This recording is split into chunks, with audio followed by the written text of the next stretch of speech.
घर और किचन की कुछ ऐसी टिप्स जो हमारे डेली लाइफ में बहुत ही काम आने वाले हैं और साथ ही में घंटों का काम मिनटों में होने वाला है। जी हाँ, ऐसे ही कुछ यूज़फुल टिप्स लेकर आ चुकी हूँ। Hello everyone and welcome back to my channel. कैसे हो आप सभी लोग? आई होप कि आप सब बहुत अच्छे होंगे। तो चलिए आज का वीडियो शुरू करते हैं। आज का पहला टिप बहुत खास है क्योंकि हम सभी को गर्मा गर्म खाना खाना बहुत ही पसंद है। खास करके इस सर्दियों के मौसम में सभी का डिमांड होता है कि गर्मा गर्म खाना ही चाहिए।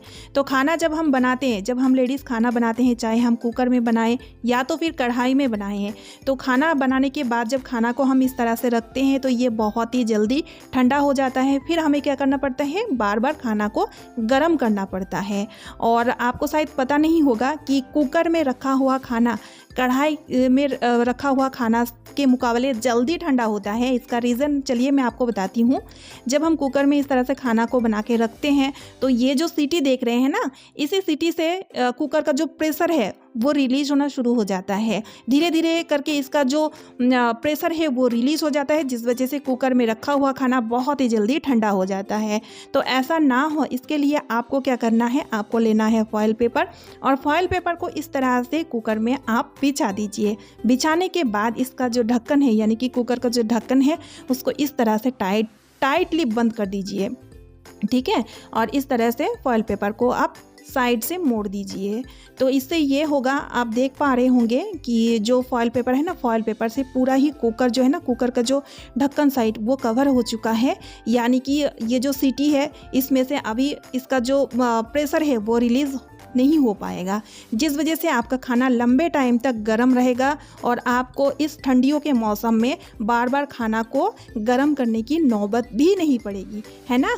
बहुत ही यूज़फुल टिप है। अगर टिप अच्छी लगती है तो वीडियो को एक लाइक ज़रूर कर दीजिएगा।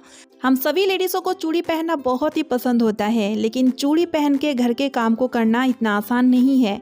क्योंकि जब हम घर के काम करते हैं तो इस तरह से चूड़ी को जब ऊपर की तरफ उठाते हैं तो देखिए, जैसे कि हम कपड़े को धोते हैं या तो फिर आटा गूंथते हैं, तो क्या है ना, ये जो चूड़ी है ना, ये कुछ चूड़ी, इसमें से कुछ चूड़ी इस तरह से नीचे की तरफ खिसकने लगता है। अगर कांच का चूड़ी हो तो कपड़ा धोते टाइम कांच का चूड़ी टूटने लगता है, इससे कि हाथ में चोट भी आ जाता है। या तो फिर आटा गूंथते टाइम अगर चूड़ी टूट जाए तो आटा के साथ मिल भी जाता है, कई बार ऐसा होता है। तो ऐसा ना हो, ऐसा नौबत ना आए, तो इसके लिए आपको लेना है एक बड़ा सा सेफ्टी पिन। और चूड़ी को जब इस तरह से आप ऊपर की तरफ खिसकाएंगे ना, तो साथ ही में एक सेफ्टी पिन इस तरह से लगा दीजिएगा। इससे ये होगा, देखिए सेफ्टी पिन से ये चूड़ी जो है ना, ये सिक्योर रहेगा और नीचे की तरफ ये खिसक के नहीं आएगा, जिस वजह से आपका जो काम है ना वो बहुत ही ईजिली हो जाएगा। आपको झंझट वगैरह नहीं होगा, काम करते टाइम दिक्कत भी नहीं आएगा। अभी सर्दियों के मौसम में बहुत ही हरा मटर मिलता है और हरा मटर को छीलना बहुत ही सिरदर्दी वाला काम हो जाता है। लेकिन देखिए, इसका तरह तरह का रेसिपी तो हम बनाते ही हैं, बहुत अच्छा भी लगता है, बहुत अच्छा रेसिपी इसका होता है।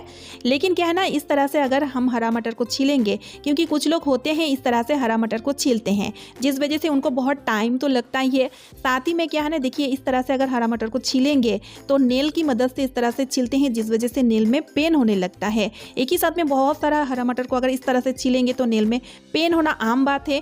लेकिन ये जो ट्रिक मैं आज आपको बता रही हूँ ना, इससे आपको ना क्या है ना, बहुत जल्दी आपका मटर छिल जाएगा और नाखूनों में पेन भी नहीं होगा। हरा मटर को लेके इस तरह से आपको ट्विस्ट कर देना है। जैसे ही आप ट्विस्ट करेंगे, आप देखेंगे हरा मटर का जो पील है वो खुल जाएगा और इसका दाना दाना निकल के आ जाएगा। इस तरह से करने से बिल्कुल भी मेहनत नहीं है और कीड़ा वगैरह भी रहेगा ना तो आराम से आपको दिख जाएगा, क्योंकि मटर में हरा कलर का कीड़ा भी होता है।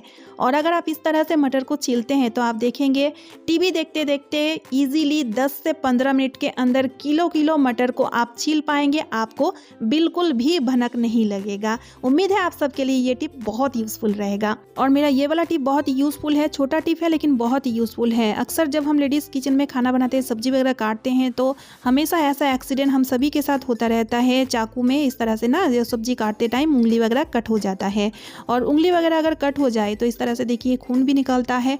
कई बार क्या होता है ना कि खून जो है ना वो नहीं बंद होता है, इस तरह से निकलता रहता है। तो खून को बंद करने के लिए बहुत बढ़िया सा ट्रिक है। आपको क्या करना है, आपको लेना है शक्कर, ठीक है। और इस शक्कर को लेके अब हम क्या करेंगे, जो कटी हुई हिस्सा है ना वहाँ पे इस तरह से शक्कर को अच्छी तरीके से लगा देना है। और शक्कर को जैसे ही आप इस तरह से लगाएंगे ना तो आप देखेंगे तुरंत ब्लीडिंग बंद हो जाएगा। ये बहुत ही असरदार टिप है, तो हमेशा मैं इस तरह से करती रहती हूँ। तो जस्ट अभी अभी मेरा उंगली कटा है तो मैंने सोचा आप सभी के साथ शेयर कर देती हूँ, क्योंकि ये टिप बहुत यूज़फुल है। अगर आपको ये टिप अच्छी लगती है तो वीडियो को शेयर कर दीजिएगा, ताकि सभी लेडीज़ को ये टिप पता होना चाहिए। इस तरह का मैनुअल हैंड जूसर बहुत काम के होते हैं और जूस भी बहुत अच्छे से बन जाता है। लेकिन होता क्या है, जूस बनाने के बाद इसको क्लीन करने में थोड़ा सा ना तामझाम है। ख़ास तौर में देखिए, दिखा रही हूँ मैं आपको, इसका जो ये जाली वाला पार्ट दिख रहा है ना, इसको ही क्लीन करने में थोड़ा सा तामझाम है। क्योंकि जो भी जूस हम बनाते हैं ना, जैसे कि ऑरेंज का जूस, जो भी जूस बनाते हैं उसका जो रेशे है वो इस जाली में ना फंस जाता है, जिस वजह से थोड़ा सा डिफ़िकल्ट होता है इसको क्लीन करने में। और अगर अच्छी तरीके से इसको क्लीन ना किया जाए तो इसमें से एक अजीब सा स्मेल आने लगता है, गंदगी जम जाता है। तो बीच बीच में आपको क्या करना है, कोलगेट वाइट पेस्ट और इस तरह से ब्रश की मदद से हल्के हाथों से इस तरह से रब करते हुए इसको क्लीन करना चाहिए। और इस तरह से इसको कोलगेट लगा के क्लीन करने से एक तो ये बहुत अच्छी तरीके से क्लीन हो जाएगा, और दूसरा तो एक अजीब सा स्मेल आता है ना जो जूस बनाते हैं, तो वो स्मेल भी गायब हो जाएगा। कोलगेट उस स्मेल को भगाने में, रिमूव करने में बहुत ही हेल्पफुल साबित होगा। ठीक है, तो देखिए इस तरह से पानी से फिर धो लीजिए। उम्मीद है आप सभी को ये टिप भी बहुत यूज़फुल लगी है। तो चलिए गाइस, अब देख लेते हैं नेक्स्ट यूज़फुल टिप। जब भी कपड़े में या बेडशीट में चाय का दाग गिर जाए तो हम बहुत ही ज़्यादा टेंशन में आ जाते हैं, क्योंकि चाय का दाग बहुत ही जिद्दी होता है, इसको रिमूव करना बहुत ही ज़्यादा डिफ़िकल्ट है। तो मैं आज इस वीडियो में मैं आपको दिखाऊंगी कि चाय का जिद्दी से जिद्दी दाग को आराम से रिमूव कर पाएंगे, नो टेंशन। तो इसीलिए मैंने वाइट कलर का शर्ट ले लिया है, ताकि अच्छे से आपको अच्छा वाला डेमो दिखा पाऊँ। तो चाय मैंने गिरा दिया है जानबूझ के। और तो सबसे पहले आप क्या कीजिए, चाय जब गिर जाएगा ना तो इस तरह से टिश्यू पेपर या कॉटन के कपड़े से ना चाय को इस तरह से पहले वाइप कर लीजिएगा। उसके बाद आप नींबू ले लीजिए। जी हाँ, कुछ भी नहीं चाहिए इसको रिमूव करने के लिए, सिर्फ नींबू से ही ये बहुत ही बढ़िया तरीके से रिमूव हो जाएगा। आप वीडियो को ध्यान से देखें। नींबू का जो जूस है उसको चाय के दाग के ऊपर इस तरह से निचोड़ दीजिए और थोड़ा थोड़ा करके हल्के हाथों से इसको रब कीजिए। देखिए, आप देख ही पा रहे होंगे, जैसे ही मैंने नींबू का रस इसमें डाला था, तुरंत ही जो चाय का दाग है ना, एकदम जैसे नेल पेंट को रिमूव करने के लिए जैसे हम नेल रिमूवर डालते हैं ना, सेम इसी तरह का काम करता है ये नींबू का जूस। तो बस थोड़ा थोड़ा हल्के हाथों से रब कर लीजिए। और आप देख ही पा रहे हैं, इसको धोने का भी ज़रूरत नहीं है, कुछ भी करने की ज़रूरत नहीं है, बस नींबू से ही इसका बहुत ही बढ़िया क्लीनिंग हो जाता है। तो अब से टेंशन का कोई बात नहीं है। जब भी चाय का दाग बेडशीट में या वाइट कलर का शर्ट में क्यों ना आ जाए, तो आप आराम से इस तरह से रिमूव कर लीजिएगा। कैसी लगी आज का ये टिप मुझे कॉमेंट ज़रूर करना, और हो सके तो ज़्यादा से ज़्यादा वीडियो को शेयर कर दीजिएगा ताकि। तो फ्रेंड्स, आज का वीडियो मैं यहीं पे एंड कर रही हूँ। आई होप आप सभी को आज का वीडियो यूज़फुल लगा है। अगर आज का वीडियो आपको यूज़फुल लगता है तो वीडियो को शेयर कर दीजिएगा। चैनल पे न्यू यानी कि पहली बार आए हैं तो चैनल को सब्सक्राइब कर लीजिएगा, और एक लाइक करके मुझे मोटिवेट ज़रूर कीजिएगा। तो चलिए मिलती हूँ नेक्स्ट वीडियो में। Bye friends and thanks for watching.